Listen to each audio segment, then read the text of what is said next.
AI agentūros jau pradėjo kurtis. Aš nesuprantu, koks yra privalumas, kai yra AI agentūra. Aš tada sakyčiau, aš jums turėčiau mažiau mokėti, nes jūs valandų tada sutaupot. Dažnu atveju irgi būna, jeigu perimam kažkokias paskyras, žinai, klientų ir būna, žinai, ant agentūrų prisikūrę paskyrų, ar galų gale kai kurios agentūros ten bankrutuoja ir panašiai. Kažkur agentūra dingsta, prisijungimai dingsta ir tada kaip mums atgauti puslapį. O atgauti puslapį, kas yra bandę su Facebook, yra labai sudėtinga. Pats populiariausias ilgą laiką buvęs neskaidrus mokėjimų būdas iki šiol yra, tai yra atkatai. Sveiki bičiuliai, čia Paulius iš Lemon Hook ir Simonas iš Rocket Science Baltics. Kartu kuriame Jautie marketingistai podcastą, kuriame kalbiname talentingiausius marketingistus, verslo lyderius bei kitus ekspertus ir kartu dalinamės karščiausiamis kampanijomis bei kitomis aktualijomis. Kviečiu prenumeruoti mūsų podcastą ir pirmiems sužinoti naujausius marketingo patarimus, kurie prisidės ir prie tavo verslo sėkmės internete. Sveiki, šiandien mūsų svečias Igoris. Labas Igoris, Labas Pauliau. Sveiki. Tai Igoris 12 metų jau praleido skaitiniai rinkodarai nuo Olandijos iki Lietuvos, teko daryti jam viską, nuo SEO, PPC projekto valdymo, konkursų, strategijų, teko dirbti ir su Tele2, ir Pigu LT, ir Air Baltic. Netgi teko pabūti marketingo vadovų visai Europai. Ir lektoriui Igoris nesvetima ir lektoriavimas, dėstymas, mokymas, tai buvo oficialiu Google ir Meta lektoriumi Baltijos šalyse. Ir šiandien Igoris yra agentūros Reline Global vadovas ir įkūrėjas. Taigi, Igori, tai kur labiausiai tau patiko agentūroje, in-house specialistu ar B2B marketingo vadovu būti?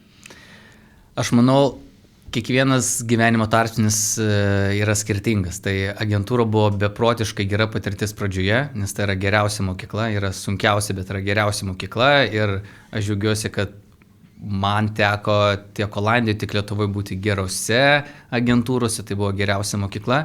Ir tada visada yra tokia epopėja, kas dirbo agentūrose, galvoja, nori pereiti į kliento pusę, nes ten viskas žymiai geriau, fainiau, gali giliai lysti ir nueini į tą pusę, supranti, kad visiškai viskas kitaip. Tai man agentūra, sakyčiau, buvo įdomiausia, bet vienu metu labai nepatiko verslo pats požiūris ir darbas su klientais. Ir manau, darbas galbūt su tiesioginiais klientais iš e-commerce man buvo pats įdomiausias. B2B yra labai savotiška, reikia labai suprast, kad marketingas ten yra labai ribotas ir nesusireikšmint, kad čia galima daug ką padaryti. Vis tiek tai pagrindinė yra sales driven verslo tipas, marketingas yra supporto funkcija. Ir aš labiau su toks, man patinka daug dalykų daryti ir matyti realią naudą iš karto, tai B2B nelabai mano buvo sritis, buvo gera patirtis. Tai sakyčiau, agentūra ir dėl to ir buvo ir dėl to ir grįžau. Tai žodžiu, romantikos daugiau agentūrai negu in-house, ne? Romantikos, galvos skausmo, sadomazochizmo. Greičio to viso, turbūt nuo projekto prie projekto. Taip, dinamikos tikrai ir išmokti tikrai žymiai daugiau gali ir tada pritaikyti savo žinias ir sukurti tą realią vertę, kas tau galbūt atrodo labai paprasta, bet kitam gali turėti didelės naudos jo verslui. Ir visko paragavęs, vis dėlto nusprendėjai, kad eiti tuo keliu ir pradėti nuo nulio savo verslą, ne savo agentūrą. Taip, nes istorija tokia, aš visada juokauju, kad aš kai išėjau iš paskutinės agentūros, kur dirbau kaip samdomas darbuotojas ir sakiau, kad į agentūrų pasaulį niekad nebegrįšiu, nes man buvo amoralus biznis. Ir iš tikrųjų, kai tu supranti, kaip tas rytis, ypač digital arba media agentūros, ten daug yra negražių dalykų, kai klientų tikslai turi būti prioritetas numeris 1, dėja labai dažnai tai nebūna nei numeris 1, nei numeris 2 prioritetas, o ten kažkur tai gale, nes agentūra labai paprastai skaičiuojasi savo valandinį ir ieško būdų, kaip tą valandinį padidinti. Mano darbo rezultatas buvo visada labai svarbus ir aš nenorėjau siūlyti dalykų, kuriais netikiu arba kurie tik padėtų agentūrą užsidirbti. Dėl to tie keliai išsiskyrė, bet reikia visada žiūrėti, kur spjauni. Tai kai išėjau, sakiau, niekad negrįšiu. Ir prieš 2,5 metų Reline'ą įkūriau, bet su kita mintim, nes norėjau pamėginti, ar manau padaryti tai, ko pats norėjau. Ir aš, kai pats samdžiau agentūras, digital agentūras, aš norėjau, kad jos prisimtų atsakomybę už rezultatą. Pakalbėti visi gali gražiai, stengsimės, darysimės, pasieksim, bet o kas jeigu ne? Ir kas jeigu ne, tai mano manimu didžiausias motivatorius agentūro ar verslo pasaulio yra pinigai. Tai kai pradėjau kalbėti apie tam tikras baudas, minusavimus, niekas nenorėjo prisimti tokios atsakomybės, nes daug faktorių tu nevaldai, kas yra tiesa, bet vis tiek tu gali tą valdyti. Premijos on the other hand visi norėjo, jeigu viskas gerai pasiseka. Tai viena mintis buvo, tai gal įmanoma kažką tokio padaryti, kad agentūra prisimtų įsipareigojimą ir jeigu nepasiekė rezultatą, mokėtų baudų. Aš kai pasakoju apie šitą konceptą savo kolegoms, jie sakė, kvailys tu esi, iš savo kišenės primokėsi baudų ir bankrutuosi. Galimai čia buvo tikrai rizika. O kitas sritis aš visada mačiau, ypač Lietuvoje agentūros nesispecializuoja, nes labai dažnai klientai nenori, kad tu dirbtum su jų konkurentais, nes bijo, kad išsineši tą know-how. Nors iš tikrųjų tai yra kitaip, tu turėdamas tą know-how tu gali pritaikyti ir pasiekti žymiai geresnių rezultatų. Ir aš mačiau, kad agentūra, jeigu jis specializuosis tam tikrose nišose, gali pasiekti žymiai geresnių rezultatų. Tai ir gimė tas konceptas, kur nišos ir tada įsipareigojimo priėmimas, ir pabandom. Jeigu paės, nepais, į samdomą darbą visada galiu grįžti. Tai kol kas viskas eina labai gerai. Kaip matau, paėjo, ne? Paėjo ir matau reklamas, kad tą sėkmės mokestį, prisimimą atsakymį už rezultatą ir tas tikrai išskiria iš kitų agentūrų. O tik kai sukūrė savo agentūrą, tai pasiėmė visus klientus iš ankstesnių darbų? Ne, iš tikrųjų, kas padėjo, tai tikrai networkas. Aš turėjau susikūręs tikrai didelį networką iš freelancinimo, iš mokymų vedimų, bendrai vieni kitus rekomendavo, nes manau, kiekvienoje srityje, jeigu dirbi sąžiningai ir atsakingai, turi galvą ant pečių, žmonės nori dirbti su tokiais žmonėmis. Tai viena dalis buvo iš mano networko, kita dalis buvo iš strateginių partnerysčių, o dabar viskas ateina iš rekomendacijų. Tai mes pitchuose niekad nedalyvaujam ir nedalyvausim. Aš praėjau tą etapą ir grįžti į nebenoriu, tai noriu, kad viskas ateitų per mūsų rezultatą ir per žinomumą, kad mes pasiekėm tą rezultatą. Pitchą tai turėjo minėjai konkursą, kaip, pavyzdžiui, koks Lidlas skelbė ten 5 metam ir tada krūva agentūrų turi daug darbo padaryti už dyką, ne? Lidlas ar bet kas kitas, kur ten 3 agentūros audituojasi ir audituoja paskiras ir tada turėtų tą, kurį geriausia parodo. Vat neseniai irgi turėjau atvejį, kur kartais galvoju, gal reikia pasikeisti. Ir buvo atėjęs vienas klientas e-commerce, sako, padarykite auditą, mes ieškom agentūros, aš pasikalbėjau, kad mes nedalyvaujam grožio konkursus, jeigu norit kalbėti rimtai, mes galim pasižiūrėti, bendrauti. Sako, taip, mes norim rimtai. Pradėjom daryti auditą, tada pamatėm, kad pora kitų buvo agentūrų prijungta. Tiek to padarykim, pristatykim, viskas praėjo puikiai, buvo labai patenkinti, visa kita.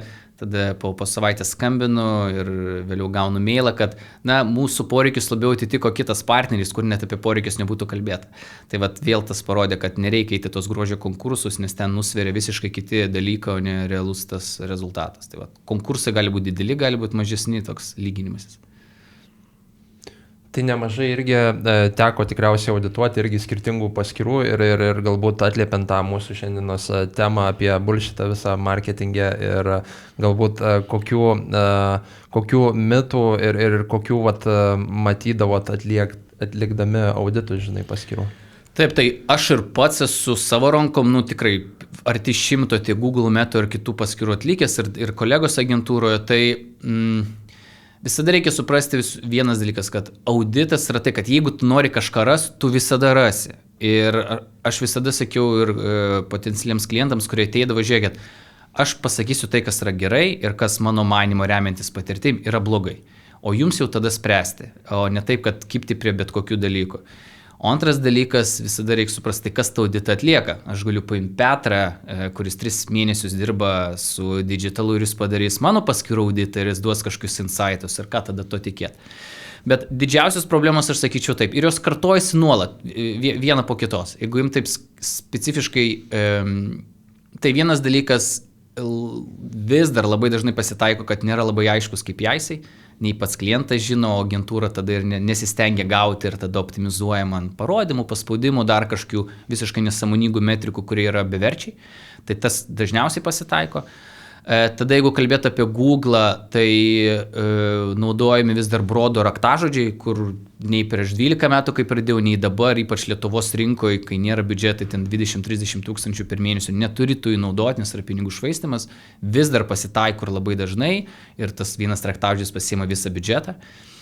Antras dalykas, tarsi optimizacijos nebuvimas, tai labai paprastai per Google, per pačią metą pasižiūrė change history ir matai, kad prisijungia 1-2 kartus per mėnesį. Jeigu accountas yra didelis ir nieko nėra daroma, tai vėl nuolatinis pasikartojantis dalykas. Na, kampanijas paleisti yra paprasta, ne, Pauliau, pats žinai, ten didelio mokslo nereikia, bet pasiekti rezultatą turi optimizuoti, keisti, testuoti, daryti, iš ten ateina visas tas. O jeigu tik paleidai ir už tai tada imi pinigus už priežiūrą tokią. Tai va šitie, tas dalykas, tada struktūra, bet čia jau techniniai niuansai, kaip valdyti tos biudžetus. 5 dalykas, biudžetų paskirstimas. Bendrai optimizacijų yra pats lengviausias dalykas, yra paskirsit biudžetą ten, kur gauni geriausią rezultatą. Atrodo toks one-on-one, ne, ką reiktų daryti. Bet nuolatos aš matau, kad kampanijos, galbūt kanalai, kurie neša prastesnius rezultatus, vis tiek turi žymiai didesnį biudžeto dalį negu tie, kurie atneša geresnius. Arba tai kartais būna dėl to, kad yra labai konkretus biudžetas kiekvienam kanalui ir nekeičiam jo, tai kvaila iš tikrųjų taip yra. Arba kitas dalykas, jog kompetencijos, noro, rūpesčio galbūt stoka. Tai sakyčiau, šitie tokie pagrindinio, ten tada jau detalės, prie ko galima lysti, bet čia yra key dalykai, kurie 6 iš 10 atvejų tikrai visada pasikartoja. Tai paminėjai broad matchą keywordo, tai ką tu galvoji apie tokį tada Google Adsų strategiją, kad iš pradžių pasileidi broad matchą, bet paskui tada gana greitai per savaitę ar 2 išsigaudai tas, kas konvertuoja arba kas veikia. Jo, tai veiktų tokia strategija prieš 5 metus, jeigu search termsų analizai to būtų 100% visų search termsų sunku, bet kai turi tik 3%, Google'as tik 3% parodo, tai tu nematai likusius 7%, ko tas broadas gaudo. Tai ta strategija anksčiau, kai dar buvo broad match modifier, veikdavo ten atrinkti. Dabar, kadangi tas match typas jau nebėra toks kaip anksčiau, dabar phrase'as veikia kaip anksčiau broadas, tai tu su phrase'u prisigaudai ir plus pamaksas tau dabar labiau gali tą padėti. Tai broadas tikrai, nesu nei vieno atvejo matęs ir nesu dideliais accountais, kur realiai atneša geresnį naudą negu labiau phrase'ų arba tam tikrų exact raktažodžių tipų panaudojimas. O kaip tada paskirstai biudžetus tarp Pamaxo ir kitų kampanijų Google Adsų? Tai 2 etapai. Tai pirmas, jei neturi jokios dėtos, tai pagal, sakyčiau, kaip mes paskirstum ir aš kaip skirstu, pagal tam tikrą logiką ir strategiją, vis tiek tų paskirų ne 100 esu turėjęs, tai overall žiūri pagal tai, iš kur gali gauti geriausią rezultatą, bet tada po savaitės, po 2, kadangi yra aiškus kaip jisai dėlioja realiai pagal rezultatą. Ir viskas, ir tada ta pirminė schema gali apsikeisti 108 laipsnių. Tai kiek atsiduodi dirbtiniam intelektui? 5%, 8% ar 30%? Kurioje srityje? Google Adsų. Turiu minį Pamaxą, žinai. Nes teko matyti paskirų, kur beveik viskas vien tik ten Pamaxą pastatyti. Pamaxas, kai tik jis pradėjo eiti, kai nebuvo jokios kontrolės, tai veikdavo toks, vieną dieną eina, kita ne, toks coin flipas. Ir 3 identiškas kampanijas paleisi, viena paeis, kita ne. Dabar, kai jau yra nemažai kontrolės, tie patys search termai, valymai, negatyvai yra geresni, daugiau duoda insightų, per kur rodoma, ne, per YouTube placementus, visą kitą. Tai dabar, jeigu tu jį kontroliuoji, o kontrolės turi apie 5%, tu gali pasiekti gerą rezultatą. Jeigu tu Pamaxų visiškai nekontroliuoji, o varai kiek įmanoma plačiai, tada nieko gero ir nebus. Bendrai, jeigu kalbėt apie visus to, žinai, AI-nius patarimus, tiek Metoj, tiek Google, jeigu yra kažkur recommendation, reikia to nedaryti. Nes visų kanalų pagrindinis tikslas yra, kad tu kuo daugiau išleistum ir be abejo, kad būtų tas rezultatas. Bet pamatinis tikslas, kad tu daugiau išleistum. Tai visi tie ad strength, 0 įtakos rezultatams, kai kurie sako, padidink ad strength iki excellent, tada bus geresni rezultatai. Visiška nesąmonė, pats Google'as apie tai yra nekartą. Jis niekur nerašo, kad tai padeda, bet rašo vienoje vietoje, kad tai neturi įtakos. Ir kiti ten jų patarimai, tai nenaudoti reikia rekomendacijų, Meta yra tas pats. Ir tas pats first line supportas, kur paskambina ir duoda patarimą, tai irgi geriau į tą neiti. Perina iš tikrųjų, kai aš prieš 10 metų dariau tą patį Meta, buvo labai sunkus kanalas iš tikrųjų, ten daug nustatymų, daug interesų, daug viso kito, ten tikrai reikėdavo sukti galvą. Dabar, kai iš tikrųjų algoritmai ir pikseliai beprotiškai gerai veikia, jeigu pikselis turi dėtos, tas kompleksiškumas Metos yra sumažėjęs labai labai mažai. Tai kai dabar yra tas, ypač Lietuvoje, ta banga media buyerių, ypač Metos, ir sorry, jeigu tas nepatiks, bet patikėkit manim, ką reikėjo anksčiau daryti ir dabar, tai yra žemė ir dangus skiriasi. Ir dabar Metos valdymas yra, tikrai, palyginti labai lengvas ir daug dalykų tu net negali sukontroliuoti. Žinai, dar galbūt norėčiau šiek tiek atliepti ir tavo paminėtą mintį ties Google Ads'ais, kuomet minėjai, kad dabar gali kiekvienas pasileisti kampeiną, pasižiūri vieną kitą YouTube video ir dažnai, žinai, iš pačių klientų ar potencialių klientų jau ateina tas, žinai, tipo mitas ir lūkestis, žinai, tai ką jūs čia nieko nedarot, setupus tik tais darot, nieko neprisidedat, mes patys galime in-house, žinai, prisidaryti. Tai tiek Google, tiek Facebooką, žinai, arba ten Google reklama neveikia, tai vat gal galėtum atliepti šitą, vat kokių dar mitų tenka išgirsti iš potencialių klientų, iš klientų ir kaip juos, žinai, galbūt apraučinti. Taip. Aš manau, ką tu papasakai, kartais jie yra teisūs, jie galėtų padaryti tokios pat kokybės arba net geresnės negu kai kurie specialistai, kabutės ar agentūros. Ir esu matęs tai nekart. Ypač dabar, kai jaini įrankiai pajungus per Claude ar per kitą šaltinį tau duos realiai gerą struktūrą, tai tikrai padarys geriau negu 5% specialistų. Bet jeigu aš norėsiu nusidažyti namą arba buto sieną, tai nudažysiu ją, bet tikriausiai žymiai blogiau negu mano tėvas, kuris 20 metų dažo. Tai vat, kokie dar būna mitai, tai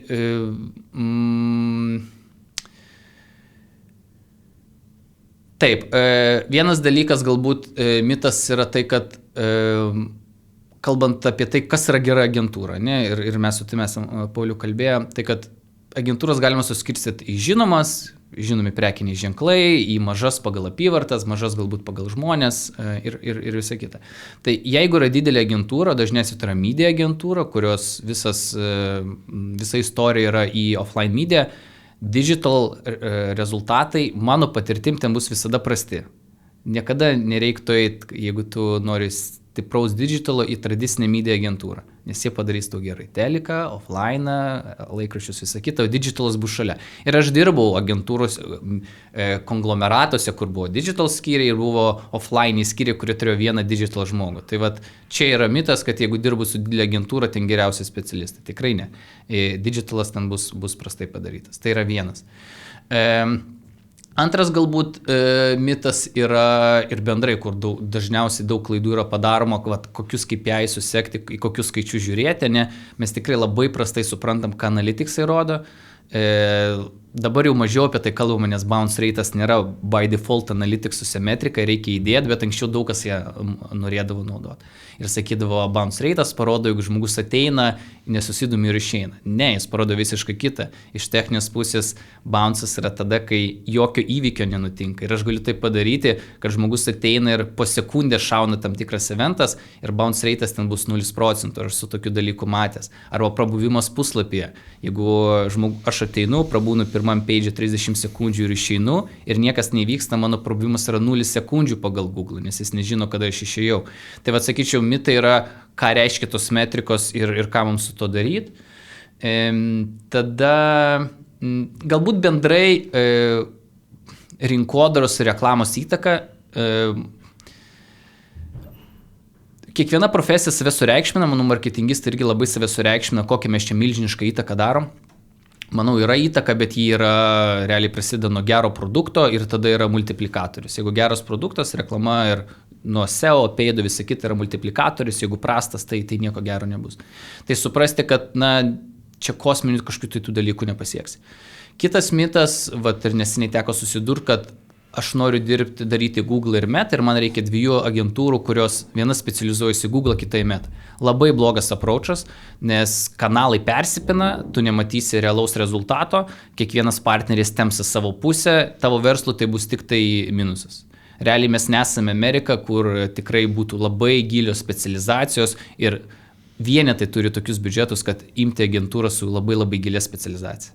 Tai galvoju, galbūt tokie dabar kyla. Ar visą laiką brangesnė agentūra deliverins geresnius rezultatus negu pigesni ir galbūt kuriais atvejais, žinai, kartais verslam geriau rinkti, žinai, galbūt net kažkokį ar tai in-house specialistą, žinai, ar net freelancui, žinai, atiduoti darbus. Aš iki šiol sakau, kad pigi agentūra, pasakysiu, kas yra pigi, visada atneš blogus rezultatus, brangi nebūtinai atneš gerus. Ką turi minti, kad visų pirma reikia suprasti, kaip veikia agentūra. Tai yra verslas, kuris skaičiuosi savo valandinį. Realiai, kiekviena agentūra skaičiuosi valandinį. Tai jeigu agentūrai mokat 300 €, paskaičiuokite, kokį jie nori turėti valandinį. Tikrai visi norės turėti virš €1 valandinį 7, tai reiškia, čia yra 5 valandos, bet jūs tas valandas dar padalinkite tarp reklamos specialisto, projekto vadovo, galbūt dar kažkokio žmogaus ir lieka, kad prie paskyros bus vienas žmogus praleis 1 valandą ir tai bus praktikantas. Tai jeigu jūsų biudžetai yra nedideli, reikia imti 300-400 eurų tik tai galiu leisti freelancerį, nes padidinsi tikimybę, kad jam tiesiog nueina tiesioginiai pinigai ir jis galbūt geriau prižiūrės. Vėl klaustukas, kaip patikrinti ir panašiai.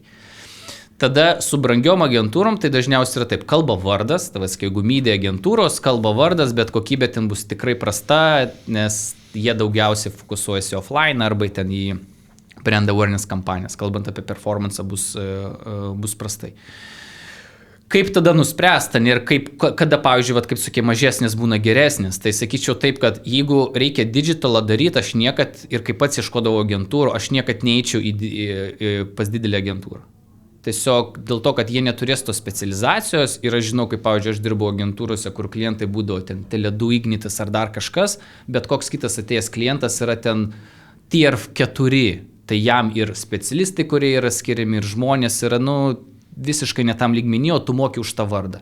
Tai tau reiktų mokėti ne už vardą. Tai pas didelę agentūrą niekad neįčiau, aš sakyčiau, eičiau visada tokia mid-tier, bet žiūrėčiau labiau į jų atnešamus rezultatus, nes nebūtinai mid-tier turi būti pigesnė, nes irgi neseniai turėjau komentarą, nusinčiau vieną pasiūlymą ir sako, tikrai nemažai norit, netgi daugiau negu didžiosios agentūros. Tai super, nes didžiosios agentūros dirba žymiai prašiau negu mes, tai iš tas ateina rezultatas. Tai man iki šiol būna keista, kai renkasi agentūrą pagrindę dėl sumos, kurią įmoki. Dėl to, kad įsivaizduokite, jeigu jūs turite 100 000 ir norit investuoti, reikia rinktis brokerį, kuris valdys jūsų pinigus. Ar pagrindinis matas bus kuo pigesnis jo komisinis, ar pagrindinis bus matas jo rezultatai, kaip jis galvoja, kai yra pasiekęs. Tai be abejo, ką galvoja, ką pasiekęs, nes jis duoda didelius pinigus.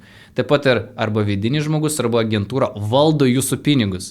Ir tas pigus žmogus, kurio galbūt kompetencija bus mažesnė, visą kitą, valdys jūsų pinigus žymiai prasčiau, jūs sutaupysit 100 eurų ant agentūros, bet jūsų rezultatai bus 3% pigesni. O kalbant apie in-house, tai aš kaip vienam e-commerce dirbu, mano tikslas buvo turėti in-house žmogų, nes aš galėjau jį išmokyti ir prižiūrėti, suprasti, ką jis daro. Tai in-house teoriškai visada bus geriau, jeigu tai yra geras in-house specialistas. Bet tokį rasti yra sudėtingiau. Bet jeigu yra tik galimybė, sakyčiau, visada reikia imti in-house žmogų.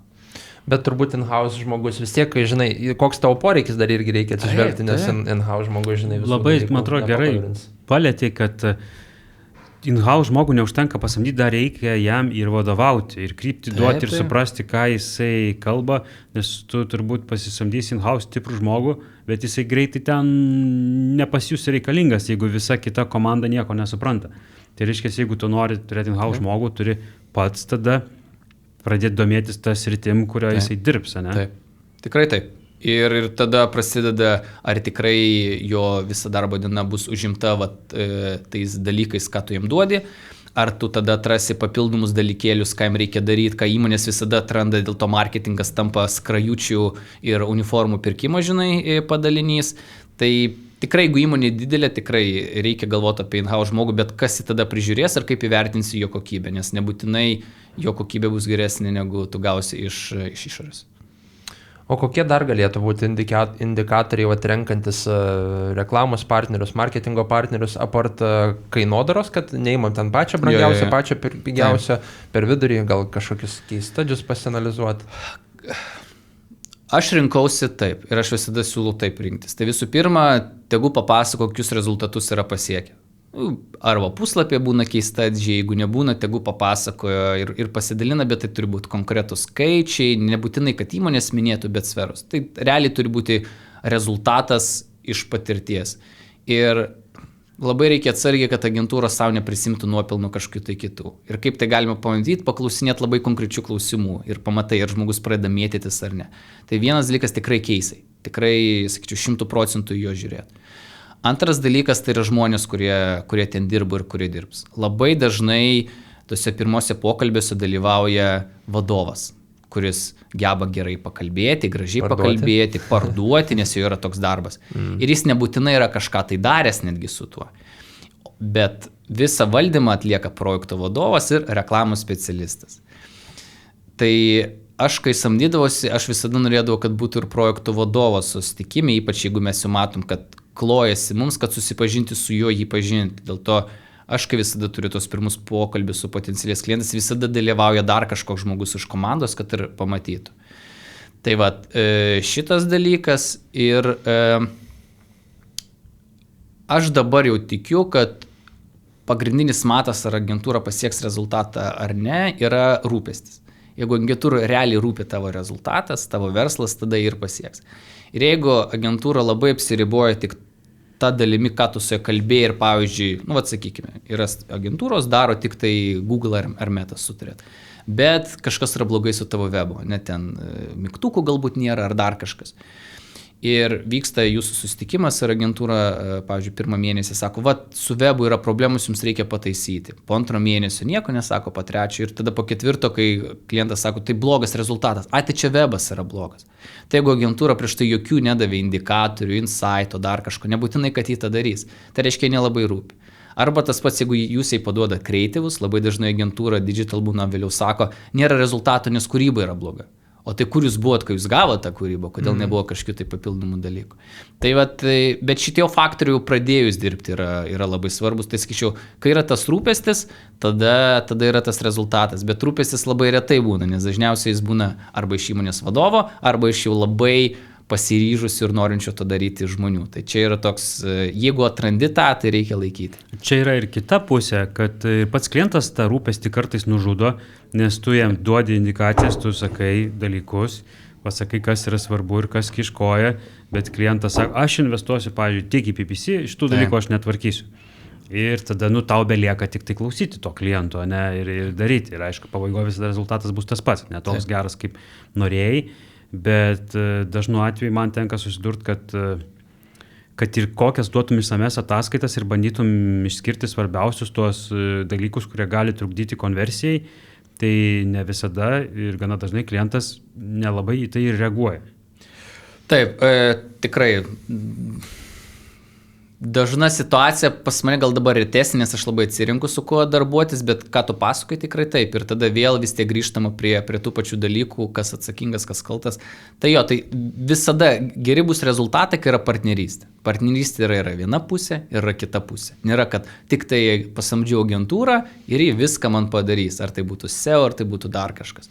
Ne, tai kas tada įgyvendins? Tikriausiai su SEO esi nekartą susidūręs, kur turi įgyvendinti techninius pokyčius IT komanda ir ten 3 mėnesius miega, niekas nepadaryta. Ir tada visi rezultatai irgi nuo to stagnuoja ir tada tai ką darom, kur. Tu paminėjai pavyzdį su dažytoju, ne? Tai aš kai samdau, pavyzdžiui, dažytoją apdailininką, tai aš sakau, tu viską, padaryk ryčką ir nuvažiuok į parduotuvę, viską ir nupirk, man nelabai ten rūpi, nes aš nelabai ten ir noriu gilintis. Bet kai tu samdai agentūrą, kaip pats paminėjai, agentūra valdys tavo pinigus ne vieną mėnesį, tai jau tas požiūris tada netinka, kad aš nusamdžiau ir pamiršau. Bet jis turbūt dar labai gajus yra Lietuvoje, nežinau, kad aš nusamdžiau, moku pinigus ir turi padaryti, žodžiu, viską geriausiai, bet čianais, kai atsiranda santykiai, tai jau turi tapti partnerystę tada, nes kitaip nebus gerai. Matai, aš tai tikiu, kad įmonės vadovas arba marketingo vadovas, jeigu jis dirba su agentūra, jis gali daug dalykų gilintis, bet jam realiai turi rūpėti 2-3 KPIs. Ne? Tai jeigu tai yra pardavimai, tai natūralu yra kiekis, kokybė, ROAS galbūt, jeigu tai yra lydų kaina, vėliau kokia lydų kokybė turi duoti feedbacką. Visi kiti ten skaičiukai, impressionai, paspaudimai, engagement rate, tai 100 tų dalykų yra tokie antrinės reikšmės. Tai yra svarbus agentūra, jie optimizuoja, daro pokyčius, bet esminiam rezultatui tai gal vėliau turės įtakos. Tai aš, pavyzdžiui, kai samdydavau agentūrą, aš sakydavau, hebra, man šitie dalykai yra svarbus ir jeigu jie yra, jūs darykit, galite daryti, ką norit, realiai. Aš dėl to ir samdau, nes pasitikiau, jeigu nepasitikėčiau, pats tikriausiai eičiau ir daryti. Ir tada mes susitrėm šitais KPI'ais ir susitrėm, kaip jie kils, koks bus rezultatas. Ir jeigu jau tada nėra, tai tada jau gilinės aiškinės, kas yra, kad ateitų su priežastim. Tai manau, čia nuo kiekvieno žmogus labai priklauso, bet labai dažnai tiesiog įmonės, kurios samdo agentūras, neturi aiškių KPI'sų ir tada kalba apie viską. O realiai tau turi rūpėti 2-3 dalykai ir jeigu tavo partneris juos pasiekia ir tu duodi tinkamą feedback ir informaciją, tada viskas ir turi klotis. Bet žinai, tipo, iš agentūros pusės irgi dar tas visas proaktyvumas, jeigu tu nori, kad to proaktyvumo būtų, tai tu turi gerai pažinti ir pačio kliento produkto, paslaugą, žinai, kiek tu naisi ekstra mylę į tą pusę, kad vat, būtent, žinai, susipažintum, kokie konkurenciniai pranašumai, kokie konkurencinė aplinka, galbūt kokie top produktų kategorijos, aišku, tu gali viską analitikose paskui pažiūrėti, žinai. Bet man vat, tas vienas iš indikatorių yra, vat, žinai, kitas, vat, pavyzdžiui, paskiras kitų reklamos agentūrų audituojant, žinai, pasižiūrėti, kiek jie padarė to researcho, žinai, ir tu pasiklausi to kliento, tai kiek klausė jūsų, žinai, kokios produktų kategorijos, paslaugos, nieko negavom, žinai. Tiesiog pasiūlymas, žinai, sutartis pasirašai, pasitvirtini, pradedi darbas ir paskui vat, randi tuos visus dalykus, žinai. Tai kiek turėtų būti galbūt šitoj vietoje irgi, žinai, iš agentūros pusės tas įsitraukimas ir pažinimas, žinai, produkto paslaugos. Tai čia vėl viskas prasideda nuo rūpesčio. Jeigu tau rūpi, tai tu tikrai turi įsigilinti. Nes jeigu tu neįsigilinsi, tai bus tikrai sunku pasiekti rezultatą, nebent tu turi tą know-how, tu nišui specializuojasi, turi jau tam tikras indikacijas. Bet jeigu tavo mėnesinis agentūra yra ten 300 €, tai tu nesitikėk, kad leis laiką, ieškos, galvos, nes tai valandos, kurios yra neapmokestinamos ir nemokamų dėja darbų labai mažai kas daro. Tai va, tai ką tu paminėjai yra labai svarbu ir tai labai dažnai pasirodo per pirmosius tos susitikimus ir kokių klausimų užduoda agentūra. Tai tikrai taip ir vėl čia turėtų kalbėti projekto vadovas, o ne įmonės vadovas arba ten business devas, kuris pardavinėja dalykus. Žinai, dabar irgi AI-us vis labiau akcentuojamas ir aišku, tu negali ignoruoti tų dalykų ir turi pats pritaikyti tuos AI įrankius, bet pastaruoju metu man feed'e tiek Facebook'e, tiek Instagram'e vis dažniau meta AI agentūros jau pradėjo kurtis. Tai vat, įdomu, žinai, kiek ten išlieka to ryšio kažkokio gilinimosi, ar ten tik tais tas bare minimum setupas kampanijų, žinai, tipo, ir galbūt kokios jūsų vyrukai nuomonės vat, būtent apie AI agentūras, kurios automatizuoja viską? Aš manau, kad yra ir mes dabar irgi agentūrai darom tam tikrus dalykus, kuriuos tu tikrai gali automatizuoti, kur nereikia didelios kompetencijos ar know-how, kur tu gali. Ir mano manymu, tai yra kelios sritis. Ir pasakysiu. Viena sritis, kurią tikrai galima lengvai palengvinti, tai yra kampanijų setupai. Tu iš strateginės pusės duodi insightus ir setupinį. Ir atrodytų, Jėzau, kaip paprasta, taigi duodi klodų ir jis pasetupins. Tai tie, kas mėgino, pasakys taip. Ir aš iš savo patirties sakau. Google kampanijas gali pasetapinti tikrai nesunkiai. Meta kampanijų setupai per MCP prijungimą yra beprotiškai sunkus, nes yra labai daug klaustukų, klausimų ir meta yra bendrai setupai, turi niuansų. Tai dažnai tu laiko nesutaupysi setapindamas meta kampanijas per AI, lyginant, nekalbu apie kreatyvus etapus, kalbu apie visos struktūros etapus.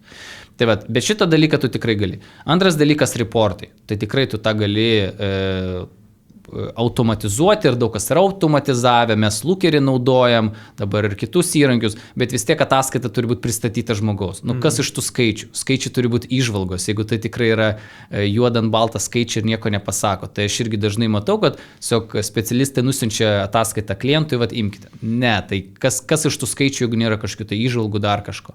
O labai dažnai tie skaičiai vienas su kitu nesutampa. Trečias, kur gali būti pagalba, tai, pavyzdžiui, mes viduj kiekvieną savaitę projektų vadovai ir reklamos specialistai turi mytus, kur pristatomi rezultatai, pokyčiai, detalės, visa kita. Tai daryti tam tikrus savaitinės apžvalgas, kad gautų visi žmonės, ją jūs irgi gali, nes jeigu jį gerai padarai, tą patį klodą ar ten raizę ją ir visa kita, tikrai tą gali. Ko neautomatizuos, tai strategijos.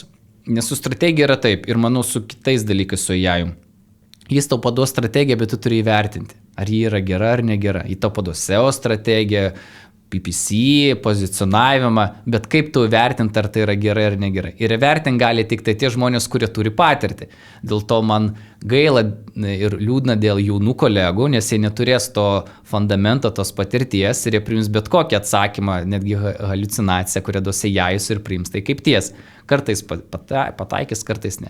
Tai šito tu pilnai neperdusi, tada mes daug kūrybos kūrėme su jais, priklausomai kokioj tu nišoj, jeigu varai e-commerce ir nori feikinti atsiliepimus su UGC, tikrai gali pridaryti, ko nori, etiškumo čia galbūt klausimas kitiems, bet dizaineris vis tiek reikalingas, kad naudotų tos toolsus, darytų korekcijas ir visą kitą. Projekto vadovo dėja dar neradau būdų, ką čia galima padaryti, nes tai yra beprotiškai žmogiškas ryšys ir va čia yra ta didžioji dalis. Tai mano požiūris, kad jeigu tai yra AI, aš nesuprantu, koks yra privalumas, kai yra AI agentūra, aš tada sakyčiau, aš jums turėčiau mažiau mokėti, nes jūs valandų tada sutaupote, tai nėra kažkoks tai extra nice fun dalykas, kaip klientui, kodėl aš turėčiau jūs samdyti. Manau, čia tiesiog dar vienas toks, trendukas, bet agentūroje jis turi būti kaip copilotas ir tikrai jis turi būti naudojamas, kad tiesiog galėtų žmonės skirti daugiau laiko vertingesniems dalykams. Tai reiškia galvojimo optimizacijų, strategavimo, testavimo kažkokiu tai, o tuos darbus, kuriuos galima automatizuoti, rankinius, mechaninius, tai tikrai tai yra atiduoti.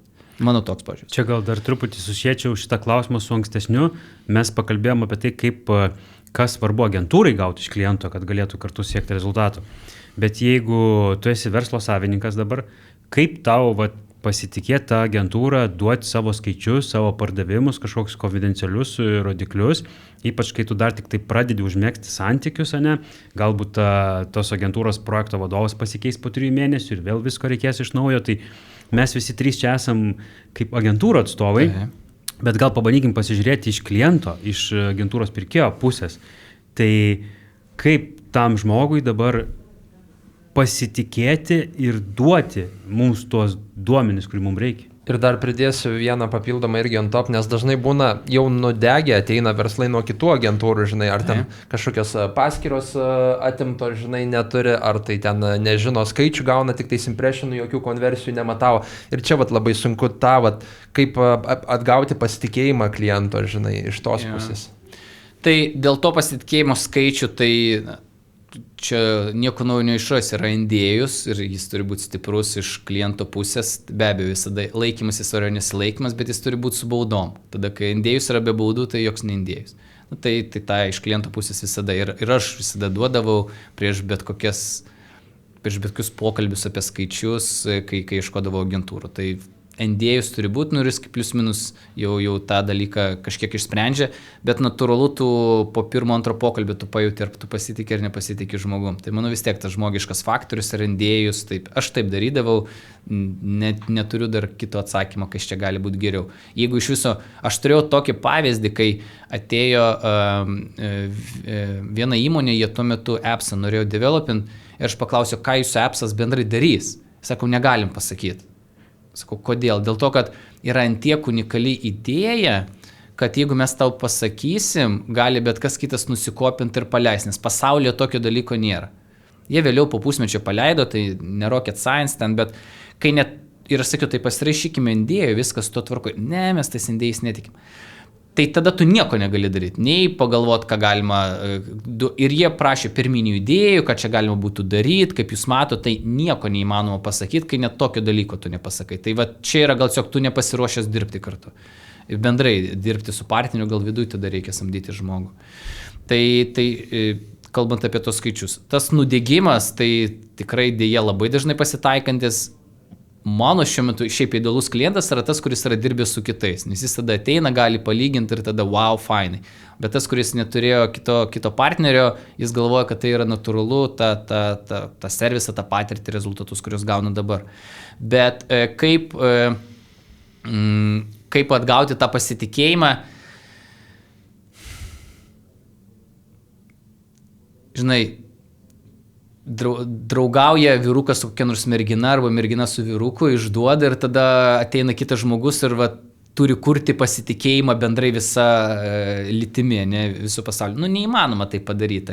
Aš manau, jeigu ateina žmogus ir yra beprotiškai kritiškas ir nepasitikė agentūrom ir iškart sako, nu aš čia nepasitikiu, aš asmeniškai nedirbčiau, nežinau, kad tai yra milžiniškas red flagas ir aš nieko nepakeisiu. Tiesiog tas žmogus turi tokią blogą patirtį, jis visur jo pamatys ir ieškos kažkokių tai blogų dalykų ir jis tikrai gali rasti. Čia ne tik tai marketingai, bet kokioje kitoje sferoje. Ką tu galvoji, tą tu ir rasi. Tai aš tai priėmė sprendimas, jog neįmanoma to padaryti, papasako, kaip mes dirbam, būnu atviras, nuoširdus, ką galim padaryti, ko negalim, bet jeigu matau, kad vis tiek aš jumis ten nepasitikiu, tai tada ir nebetęskim nieko daugiau darimo, net neįkim į sutarčių derinimus, nes nieko nebus. Kartais geriau net nepradėti, žodžiu. Taip. Tai visada tiek klientai turi atsirinkti agentūras, tiek agentūros turi atsirinkti klientus. Lengva be abejo sakyti, bet jeigu yra agentūrai tokia galimybė, jie turi tai daryti, nes ir klientas turi atsirinkti, su ko dirbti, nes tų pasiūlymų ir esam versle, tų galimybių yra įvairiausių ir pasiūlų. Gal šiek tiek tuomet palieskim mitus apie reklamos biudžetus ir kokių teko girdėti, žinai, ir galbūt ką reikėtų indikuoti kaip red flagus tiek iš vienos, tiek iš kitos pusės galbūt šio santykio. Tai pirmiausia, tas santykis visada būna klausimas agentūros, tai kokį biudžetą turit. Ir kliento atsakymai būna, o tai kokio reikia. Ir niekas nenori, žinai. Ir niekas nenori. Tai arba tada paklausia, kokį biudžetą turi, sakykime, 10 000 ir agentūros, tai bus gerai. Tai kaip aš radau, kokie aš radau sprendimą, nes tokių pokalbių labai daug turėjau per visą laikotarpį. Tai mano sprendimas yra toks, kad biudžetą turėtų pasiūlyti partneris ir jis gali būti skaičiuojamas nuo dviejų dalykų. Vienas gali būti skaičiuojamas nuo tikslų, antras jis gali būti skaičiuojamas nuo auditorijos. Duosiu pavyzdį.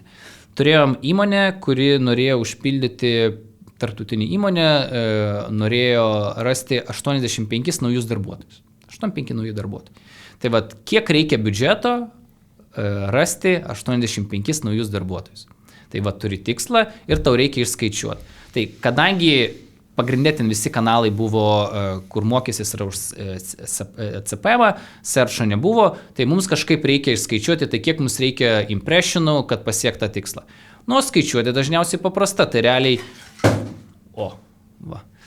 Teisybė pasakiau. Dar nesakiau, bet jaučia, kad artėjo.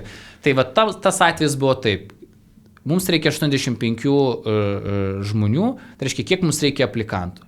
Tai įmoniai, kad pasamdyti vieną žmogų, reikėdavo 75 kandidatų. Tokia buvo įmonė. Tai ten išsiskaičiuoju, man atrodo, 6,5 tūkstančių. Jeigu matematika mano klaidinga, pataisykite. Tai reiškia, mums reikia 6,5 tūkstančių aplikacijų. Tam, kad mes turėtume 6,5 tūkstančių aplikacijų, kiek mums reikia žmonių, kad ateitų į puslapį. Vidutiniškai jų reitas aplikacijos buvo apie 5% nuo atėjimo į puslapį, tai išsiskaičiuoja, kiek tau reikia srauto. Išsiskaičiuoja, kiek tau reikia srauto, tada išsiskaičiuoja, kiek realiai tau reikia pasiekti unikalių žmonių, ten jų vidutiniškai CTR'as būdavo apie 3%. Kodėl sakau unikalių žmonių neimpressionų, nes vėliau turiu dar skaičiuoti impressionus, nes pagrindinėse socialiniuose kanaluose matomumas, realus reklamos matomumas yra 5%. Tai reiškia, iš 2 impressionų tik viena buvo realiai pamatyta. Tai turi skaičiuoti, kad bent 2 ar 3 būtų impressionai. Tai galiausiai mes ten priėjom prie impressionų skaičių ir ten buvo 14,5 tūkstančių. Tai va čia yra, jis aišku nebus 100%, realybė keisis, bet čia yra žymiai geriau negu koks yra biudžetas, nes skaičiuojama nuo tikslo. Kitoj situacijai būna, jeigu mano tikslas yra apimti visą auditoriją, sakykime, ateinu į naują rinką ir noriu apimti visą auditoriją, tai tada kitaip, tu skaičiuoji, paimi Google Search'o duomenis, tai turi tam tikras kategorijas raktažodžių, per Google Keyword Plannerį pasižiūri, kokie yra jų paieškų kiekiai, apsiskaičiuoji, kad maksimalus paspaudimų rodiklis ant jų bus 15%, Google'as duoda tau range'ą, pasiemi viduriuką ir apskaičiuoja, kiek tau reikia biudžeto Google Ads'ams, pasižiūri į Meta, irgi duos kokio dydžio ta auditorija, dabar sunkiau su Advantage Plus'u, bet sakykime vis tiek plius minus galim, paimi tą frequency 3-4 ir taip pat apskaičiuoji. Tai vat kitas būdas. Tai du patys, sakyčiau, tiksliausi būdai mano praktikų, kuriuos ir naudojam, kai vat apskaičiuot, kiek to reikia biudžeto ir tada tas pokalbis bus visiškai kitoks. Kur dažnai pokalbis būna jau dirbant su agentūra, kur arba klientas sako, norime mažinti biudžetą, arba agentūra sako, reikia daugiau biudžeto, kad būtų geresnis rezultatas. Klasika, ką daryti, kad būtų geresnis rezultatas, daugiau biudžeto. Aš sakyčiau taip, kad iš reklamos pusės visada biudžetas turi būti didinamas tada, kai yra pasiektas efektyviausias taškas esamo biudžeto, kai tu daugiau iš jo negali išspausti. Ir tai gali būti. Ir tada tu tą biudžetą gali didinti, nes labai dažnai biudžeto didinimas net neš jokių geresnių rezultatų. Ypač padidinsi Google biudžetą ant raktažodžių, kurie neturi didesnių paieškų, tau CPC užkils ir tu mokėsi 2-3 kartus didesnės CPC kainas, rezultatai bus tie patys, biudžetą išleisi žymiai didesnį. Iš kliento pusės, kur galvoja mažinti, tai visada turi suprasti, kad mažinimas turės tam tikrą efektą. Ir jeigu mažinti, tai ar įmanoma mažinti, kad mūsų tas bottom line'as nepakistų, nes visada kažkas tai pakis. Tai tada iš tos perspektyvos galvot, kaip mes tada keičiame savo tikslus, nes sumažinus biudžetą 3% negali palikti tos pačius tikslus, nebent matai, iš kur galima daugiau augti. Tai biudžetas gal tokia sudėtinga tema, bet kai prieini prie to fundamentalių dalykų, tai ten gana paprastai įsiskaičiuoja. Ir mano praktika visada yra pradėti nuo mažesnių ir tada, jeigu matai, kad gali didinti, tada ir didini. Visada jūs galima padidinti. O ypač digitalė, kai tu matai atsiperkamumą labai aiškiai, tai yra kvaila, jeigu tu matai, kad tu eini į gerą pliusą su 1000, nemėginti su 2. Nes va čia ir būna problema, dar tas senas mąstymas, mes turim suplanavę metinius biudžetus ir negalim jų viršyti. Įmonės taip planuojasi biudžetavimas, aš irgi taip dariausi, viskas bet nesupras, kad čia mes tiesiog prarandame galbūt verslo augimą ir pajamas pelną, jeigu nepadarysime tam tikrų biudžeto auginimų, nes mes šiuo metu į profitą išeinam. Su offline media tą daryti, beprotiškai sudėtinga, ten reikia konkrečių biudžetų ir viskas, ten sudėtinga jau pamatuota realią tiesioginę naudą. Taip, matai, pirmasis biudžeto skaičiavimas reikalauja jau, kad klientas turėtų nemažai duomenų ir jais pasidalintų, jau turi turėti kažkokią istoriją. Bet gali pasidalinti tiesiog tikslais, o to tada, jeigu neturi tų, ten conversion rate panašiai, ėmė rinkos vidurkį. Taip. Jo. Ir čia paminėjai tokią situaciją, tai man priminė korporacinę patirtį, kad pavyzdžiui, kad biudžetą galima būtų didinti, kad turėti geresnį rezultatą, bet korporaciniam pasaulyje yra taip, kad jeigu tu pasieksi tikslus ir juos pranoksi, tai tau kitą ketvirtį arba kitais metais jie bus didesni. Taip. Tai ne visada verslas ir ypatingai didelis norės pasiekti didesnius tikslus, nes tiesiog tada žmonės sulauks daugiau spaudimo, turės daugiau dirbti. Aišku, smulkiam versle visą tai jau negalioja. Gal Simonai, ne verslas, o marketingo departamentas. Ir čia yra bullshitas bendrinis, kad marketingo depas nenorės viršyti, nes jie žinos, kad jiems bus sumažintas biudžetas. Verslo paklausi vadovo ar finansų vadovo jis norės, kad būtų jam viršim, bet biudžetas galiausiai atitenka marketingistams. Ir nekartą yra man tekę būti situacijose, kai yra paskutinis ketvirtis, 2 likę mėnesį metų, hebra klausykit, dar turim čia papildomus 200 000, reikia išleisti juos. Tai čia yra, iš verslo, iš viso kito yra toks bullshitas, bet taip yra ir tada jau reikia kompetitingų vadovų, kurių tikrai ir Lietuvoje, ir pasaulyje yra, kurie tą supranta ir kurie tada kitaip žiūri, nes jeigu tik turi tą aiškį nustatymą, tai taip, kas norės, kuris marketingo skyrius norės mažiau gauti biudžeto ir už tą mažesnį biudžetą geresnius rezultatus atnešti. Arba tokį patį, arba geresnį. Arba geresnį.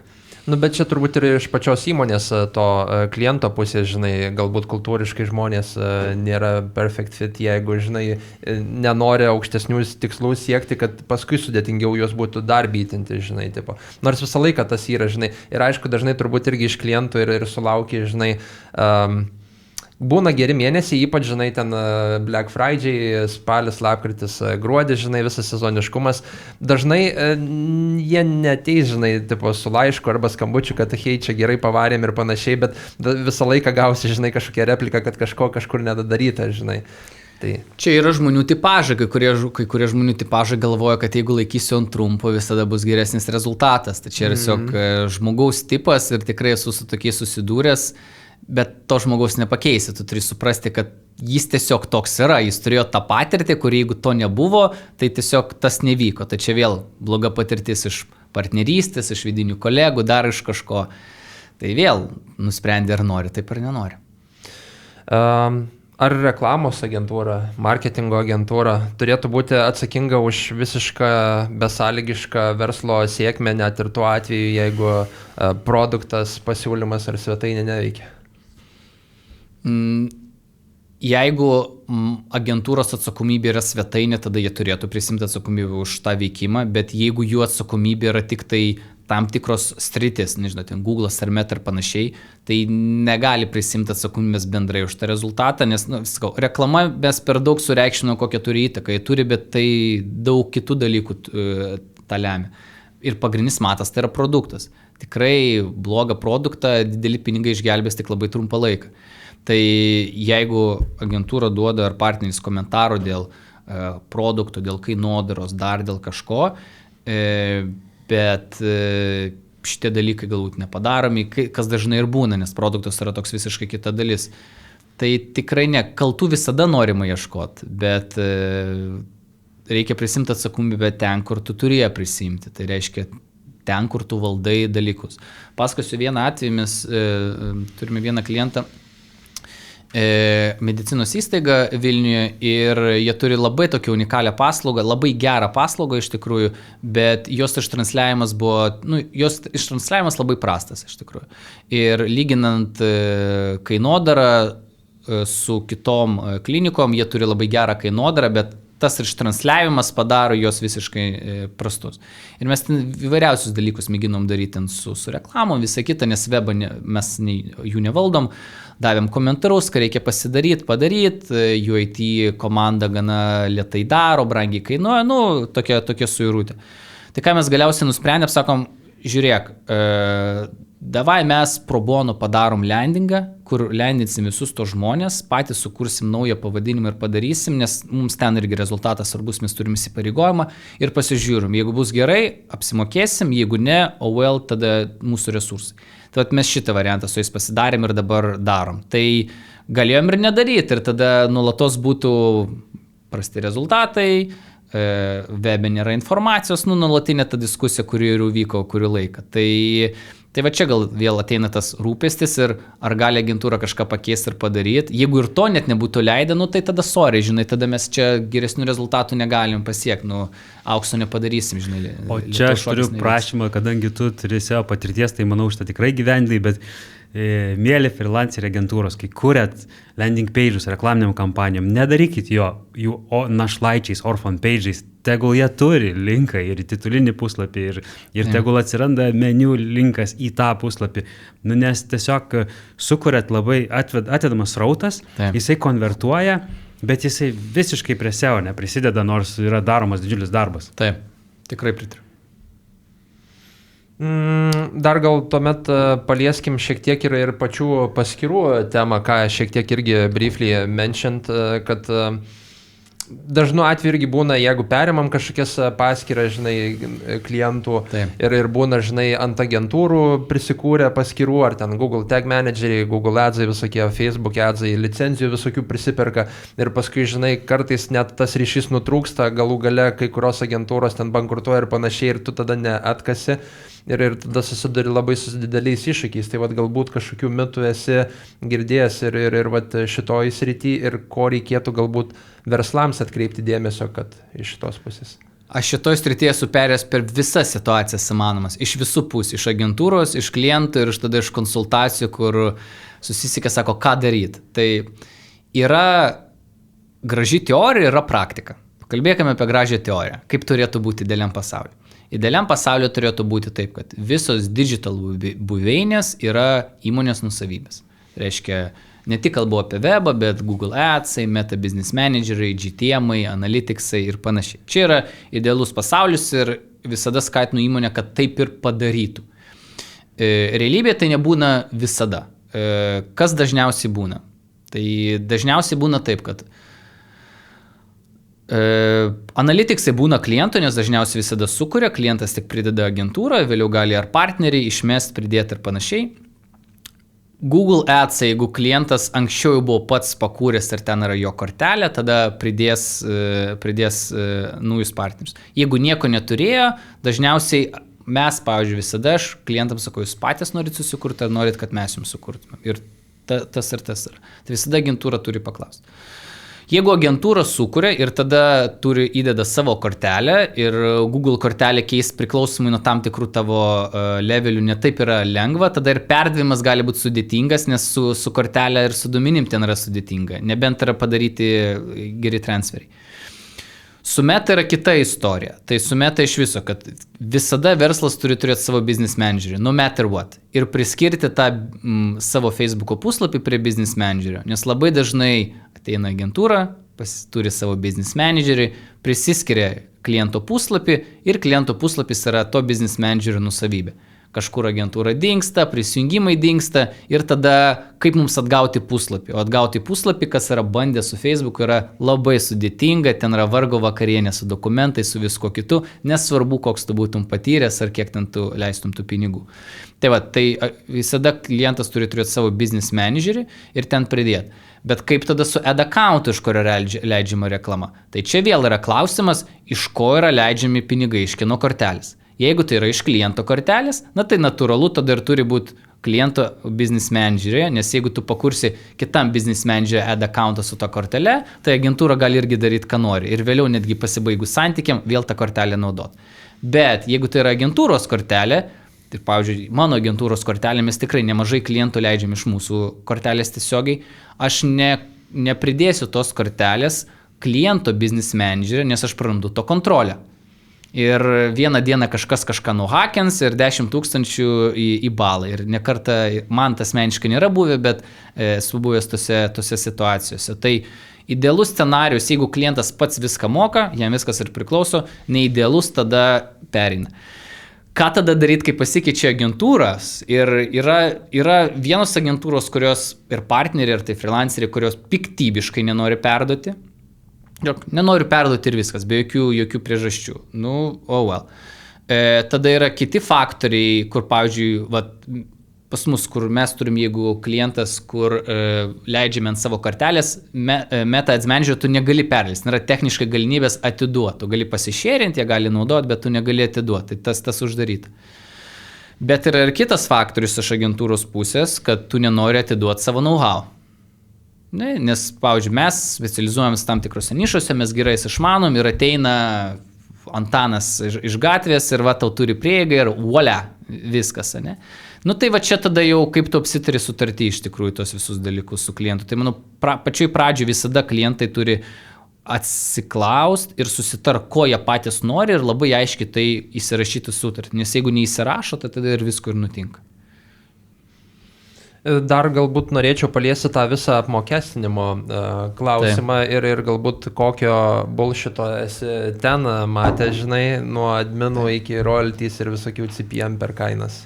Esu matęs labai daug tiek media agentūrose, tiek digital. Tai su kažkada Limui skaitis pranešimą, kaip agentūros jūs apvogė. Tai man labai patiko pranešimas, labai faina tema buvo. Tai pradėkime nuo to, kad yra du apmokestinimo būdai, skaidrus ir neskaidrus. Ką reiškia skaidrus, aš labai aiškiai žinau, kiek aš moku. Nes skaidrus yra arba aš neįsivaizduoju, kiek aš moku, arba žinau dalį, nežinau dalies. Kokie būna neskaidrus ir kai kurie yra viešai žinomi, kai kurie yra viešos paslaptis. Tai pradėkime nuo media gal offline'inių dalykų. Pats populiariausias ilgą laiką buvęs neskaidrus mokėjimų būdas iki šiol yra, tai yra atkatai. Tai realiai ateinat pas media agentūrą, jums padaro teliko, laikraščio, dar kažkokį tai planą ir jūs apačioje matot agency fee 1%. Kaip fainai 1%, nuo 5 štukų biudžeto paims tik 1%. Reikia visada įsijungti galvą, niekas už 1% nedirbs. Kaip dirba media agentūros, jos turi metinius biudžetus su visais didžiaisiais kanalais, ryčina tuos biudžetus, gauna priklausomai nuo kokio, bet 15-20% pinigų atgal. Tai jie užsidirba iš jūsų 15-20%. Kuom tai yra galbūt pavojinga, tai kur yra pinigai, ten yra motyvacija. Kad jeigu agentūra žino, kad galbūt eiti jums kaip prekiniam ženklui geriau į kanalą X, bet jie turi geresnį atkatą iš kanalo Y, jie eis į kanalą Y. Tai čia yra praktika pasaulinė ir Lietuvoje visi tą daro, nebent nedaro su tais klientais, kurie turi sutartyje įsirašę skaidrumo principą.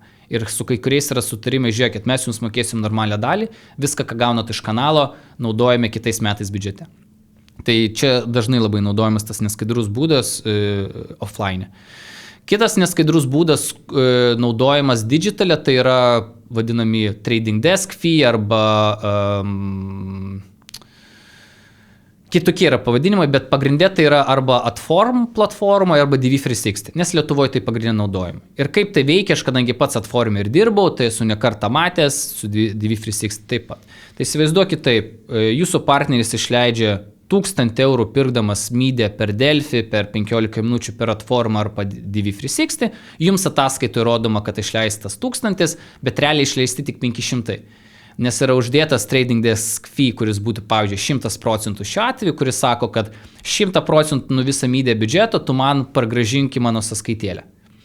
Ir aš esu aukščiausia matęs, kai dirbau Adformui, buvo 8%.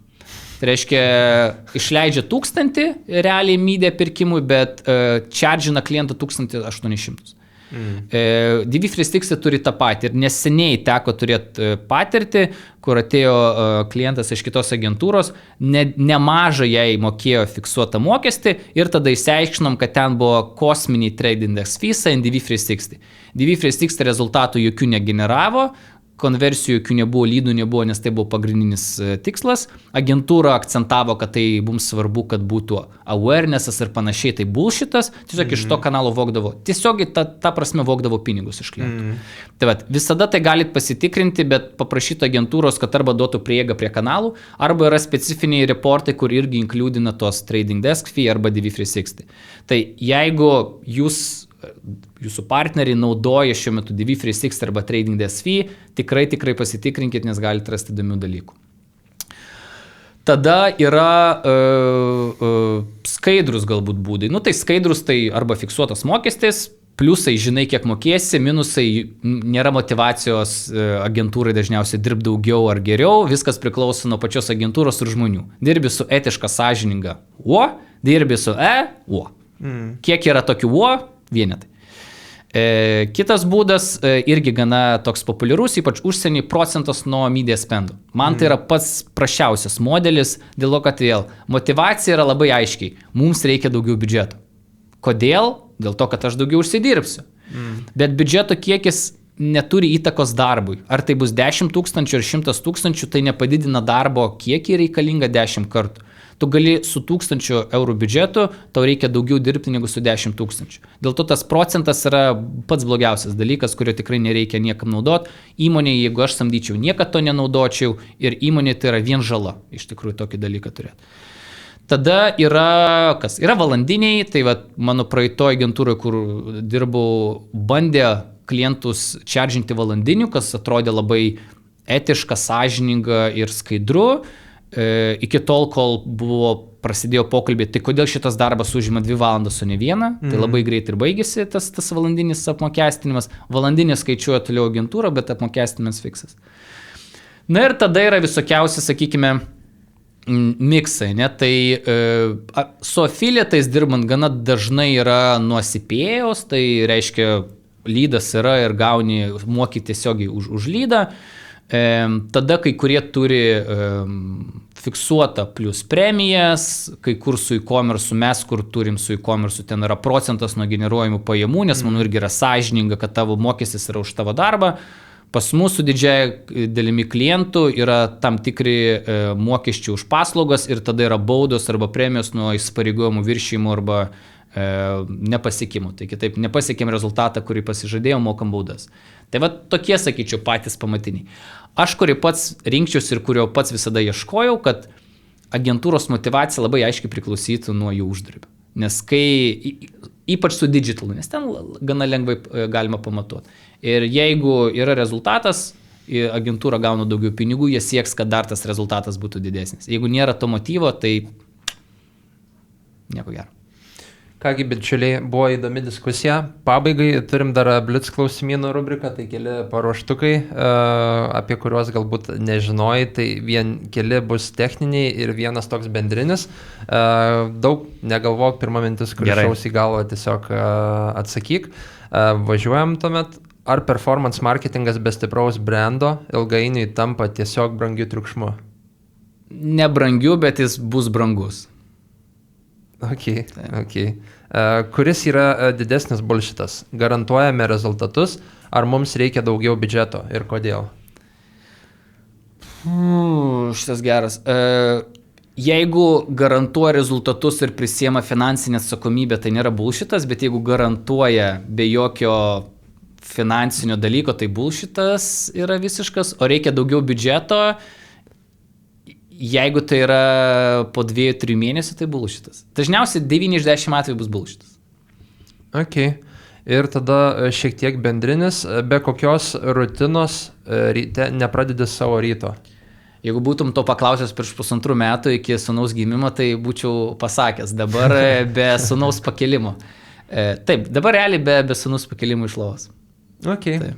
Ačiū tau. Ačiū. Turiu dar aš klausimą, tai kas to pasidalink didžiausių iššūkių asmeniniam gyvenime ir profesiniam gyvenime šiuo metu?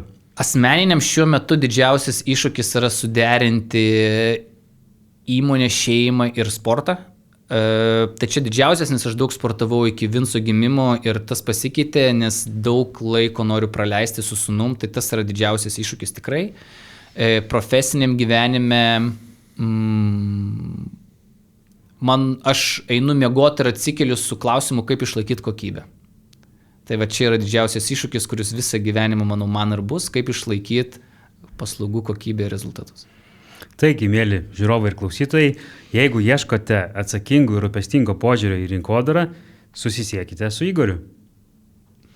Ačiū Jums, bičiuliai. Ačiū. Ačiū, kad iki galo išklausai dar vieną jau tie marketingistai epizodą. Viliuosi, jog pavyko išmokti kažką naujo ir su nekantrumu laukite išbandyti ir pritaikyti savo versle. O dar visai prieš pabėgant, kviečiu prenumeruoti mūsų kanalą, spausti patinka ir aktyviai dalintis savo mintimis komentarų skiltyje, bei taip prisidėti prie didžiausios marketingistų bendruomenės kūrimo Lietuvoje.